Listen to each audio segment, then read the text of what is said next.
भाभी से करने का मन क्यों करता है? कि भाभी की तरफ आकर्षित हो जाना ये स्वाभाविक है। भाई आकर्षण जो है वो बेमतलब के तो होता नहीं है, इसके पीछे कोई ना कोई वजह जरूर होती है। और जो भाभियां हैं वो तो होती आकर्षण का केंद्र है, उनके पास तो वजह ही वजह है। वैसे भी आकर्षण जो है ये कुदरत की देन है, इसकी मोह माया जाल से आप बच नहीं सकते। किशोर अवस्था में यौन विकास होता है और विपरीत योनि की तरफ आकर्षण बढ़ता है। भाभी क्योंकि घर में इजीली अवेलेबल होती है तो उसकी तरफ वो क्लोजनेस की जो इच्छा होती है उसको बल मिलता है। और वो घर के नासमझ किशोरों की बात क्यों करूं मैं, उनके आकर्षण से तो वो बड़ी उम्र के जो देवर होते हैं जिन्हें अच्छी खासी सोच समझ होती है, बुद्धि का विकास हो चुका होता है, वो भी उनके आकर्षण से बच नहीं पाते। और वैसे भी शादी के बाद भाभियों का ये जो यौन आकर्षण होता है ये चरम पर होता है। रति क्रिया होने की वजह से शरीर में हार्मोनल बदलाव आ रहे होते हैं, चेहरे पे रौनक होती है, चमक होती है, जिसकी चमक से घर के वो नौजवान किशोर और वो युवकों की आंखें जो है वो चुंधियाने लग जाती है। तभी तो बोला जाता है कि पर्दा करके रखो नजर लग जाएगी। फिर उनका वो व्यवहार अच्छा दिखाने और अच्छा बनाने की जो प्रक्रिया होती है ना, हर किसी की देख रेख करना, पूछना, टाइम पर सबकी चीजों का ख्याल रखना, ये कहीं ना कहीं मन को मोह लेने वाली चीज होती है। एक देवर को अपनी भाभी में एक दोस्त मिल जाती है, कल्पनाओं के बादल छाने लग जाते हैं और वो नव युवक जाने अनजाने, चाहे न चाहे, अपनी एक दुनिया बना लेता है अपनी भाभी के साथ।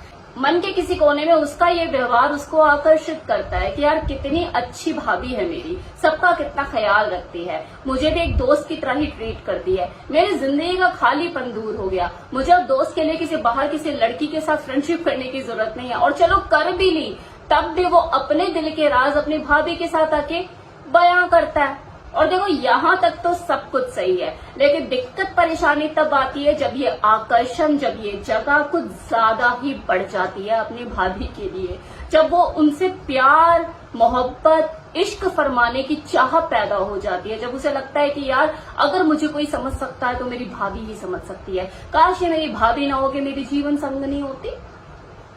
क्योंकि देखो इमेजिनेशन और कल्पना इसका कोई छोर नहीं होता, ये असीमित होती है और आपके अंदर अंतर मन में होती है, तो वो कहीं भी किसी भी लेवल तक जा सकती है। ये दोस्ती जो नजरों से छिपाकर निभाई जा रही होती है कई बार मन में कुछ अनचाही इच्छाएं पैदा कर देती है। मुझे कब अवसर मिलेगा या मेरे को कब ऐसा खाली मौका मिलेगा जब मैं उसका हाथ पकड़ूंगा। देखिए जो भाभी और देवर के बीच का रिश्ता है होता तो बहुत नाजुक ही है। भाभी का सबसे घनिष्ठ दोस्त कहा भी देवर को ही जाता है। कुछ चीजों को छिपाकर आपके लिए रखना, मायके जाते वक्त लोगों की नजरों से बच के आपको खाने के लिए पूछना, समाज के सामने आधिकारिक रूप से आपके कंधे के ऊपर हाथ रख के फोटो खिंचवाना, है ना कितना प्यारा रिश्ता। अब ये आपके ऊपर है कि आपको इस रिश्ते को बदनाम करना है या इज्जत देनी है। भाभी वाले टॉपिक को जानते हो मैंने क्यों उठाया, क्योंकि अभी कल मेरी वीडियो पे किसी ने मुझे कमेंट किया कि मैं अपने भाभी के साथ कुछ टाइम से रिलेशनशिप में हूँ, मे बी मुझे टाइम याद नहीं है, शायद 1-2 साल हो गया होगा। उसने कमेंट सेक्शन में लिखा, अब जाके वो कमेंट देख सकते हैं। तो वो कह रहा है कि अब मैं परेशान हो चुका हूँ, मुझे इस रिश्ते से निकलना है, लेकिन मैं कैसे निकलूं, कैसे इससे बाहर आऊं। वही चीज है, जब आप इस तरह के रिश्तों में सुख ढूंढने लग जाते हो ना, तो एक कुछ ही पल के होते हैं, उसके बाद आपको सारी जिंदगी परेशानी ही झेलनी पड़ती है, नजरें बचानी पड़ती है। देखिए आकर्षण को रोका नहीं जा सकता, इससे से बचा जा सकता है, इससे खुद को डाइवर्ट किया जा सकता है। और खुद को डाइवर्ट करने के बहुत से तरीके होते हैं। दूरी बनाइए, अपना माहौल चेंज कीजिए, अपने आप को बिजी रखना शुरू कीजिए। अब देखिए इस तरह के जो रिश्ते होते हैं ना, इनकी उम्र भी ज्यादा लंबी नहीं होती। जहां आकर्षण खत्म रिश्ता खत्म। वे इंसान की अपनी चॉइस होती है कि उसे स्थायी रिश्ते निभाने हैं या 2 पल के रिश्ते चाहिए। अब देखिए ये भी कहना सही नहीं होगा कि हमेशा जो है वो मर्द जात ही गलत होती है।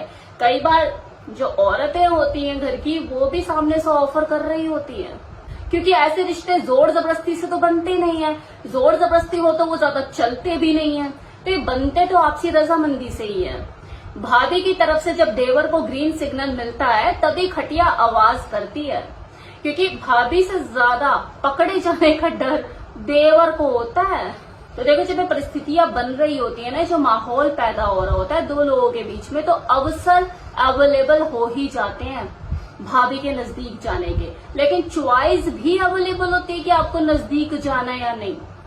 आपको सामने से ऑफर मिल रहा है, आपको मौका दिया जा रहा है और आपको उस मौके का लाभ उठाना है नहीं, चॉइस भी अवेलेबल होगी। अभी आपको डिसाइड करना है कि आपको आगे बढ़ना है या पीछे हटना है, क्योंकि जब इस तरह की परिस्थितियां अवेलेबल होती है, जब इस तरह के मौके मिलते हैं, तो कोई एडवाइस काम नहीं आती, दिमाग सुन्न पड़ जाता है और कानों में किसी तरह की कोई नैतिकता के जो ज्ञान होते हैं वो नहीं सुनाई दे रहे होते।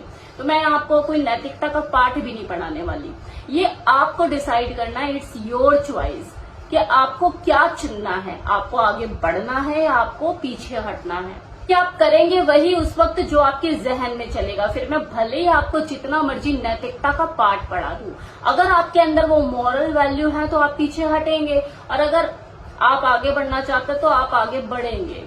दिमाग में कई तरह के विचार चल रहे होते हैं उस वक्त, यार मेरी कौन सी सगी बहन है और सब भाभी सामने से खुद न्योता दे रही है, तो फिर मैं तो बेवकूफ हूं ना अगर नहीं उठाऊं लाभ। फिर इस तरह से रिश्ता परवान चढ़ता है समाज और दुनियादारी की नजरों से छिप के, और जब ये पता लगता है इसके बारे में तो अक्सर जो बदनामी होती है, भले डर देवर को हो लेकिन बदनाम ज्यादा भाभी ही होती है। और जब इसका नशा उतरता है ना, तब तक ऑब्वियसली आपके इस नशे का असर औरों पर दिखाई दे रहा होता है। मतलब आप ये समझे कि आप कुछ कर रहे हैं और दुनिया से छिपके कर रहे हैं और दुनिया को पता तक नहीं, तो ऐसा पॉसिबल नहीं। और यही तो उस लड़के के साथ हुआ जिसने मुझे कमेंट सेक्शन में कल कमेंट किया कि मेरे परिवार वालों को थोड़ा हम पर शक होने लग गया है और अब मुझे इस चीज से बाहर निकलना, मैं कैसे निकलूं। सच कहूं तो हम किसी और की सेक्सुअल डिजायर, उसकी फैंटेसी, उसके दिमाग में क्या चल रहा है आपको लेके, हम इसको कंट्रोल नहीं कर सकते। हम सिर्फ और सिर्फ अपनी एक्टिविटीज को कंट्रोल कर सकते हैं, अपना व्यवहार कैसा हो उसको नियंत्रित कर सकते हैं। अगर आप निकलना ही चाहते हैं अब इस चीज से तो बहुत आसान है, जिस तरह से नजदीकियां बढ़ाई थी इसी तरह से अब दूरियां बढ़ाइए।